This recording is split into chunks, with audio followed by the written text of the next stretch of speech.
बरोबर अंदाजे 5 वर्षाचा हा धामण जातीचा साप आहे मित्रांनो. काट टाकायला आलाय, त्याचे डोळे बघू शकता निळसर झालेत. म्हणजे जेव्हा निळसर होता डोळे तेव्हा साप काट टाकायला आलाय असं समजावं. बघू शकता.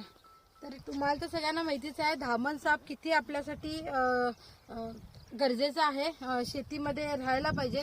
लोक घाबरतात, हे एक कारण झालं त्यांचं, पण हे समजून घेणं खूप इम्पॉर्टंट आहे. कारण हा बिनविषारी साप आहे, याच्यापासून काही धोका नाही आहे. वर्षाला 300 पर्यंत उंदीर खातो. उंदीर खाण्याची मशीन याला म्हणतो आम्ही. आणि त्यामुळे शेत पिकाचं जे नुकसान होतंय उंदरांमुळे त्याच्यापासून बचाव होतोय, लक्षात घ्या. आणि हा बिनविषारी आहे, थोडक्यात बिनविषारी आहे. चावला तरी काय प्रॉब्लेम नाहीये आणि फुकटमध्ये तुमचं सिक्युरिटी गार्डचं काम करेल, लक्षात घ्या. आणि हा साप जर आजूबाजूला राहिला, इथली जर त्यानं उंदरं कव्हर केली तर विषारी सापा यायचा धोका कमी होतोय. आता बायका घाबरायलात म्हणाले त्यांनी, कारण का साप चावू नये आणि चावल्यानंतर मरतात म्हणून बायका घाबरतात. पण हा साप चावल्याने काय होणारच नाहीये. आणि हा साप असल्यामुळे विषारी साप येत नसतील तर हा साप राहायला पाहिजेत ना.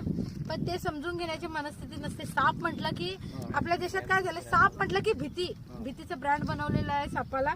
त्यामुळे असे मग बिनविषारी सापांना सुद्धा पकडावं लागतंय. लोक आम्हाला प्रश्न विचारतात, तुम्ही शेतामध्ये काय साप पकडताय, व्हिडिओसाठी तुम्ही असं करताय. तर तसं नाही आहे. बघू शकता, शेतकऱ्यांनाच विचारा तुम्ही, त्यांनी सोडा म्हणालेत का, लक्षात घ्या. त्यांनी समजून घेत नाहीयेत आणि त्यांच्या भीतीमुळे साप पकडावे लागतात. आणि जरी आम्ही पकडलं नाही तर मग भीतीपोटी शेतकरी साप मारतात सुद्धा. आणि त्यामुळे सापाला वाचवण्यासाठी मग हे काम करावं लागतं, लक्षात घ्या. धन्यवाद.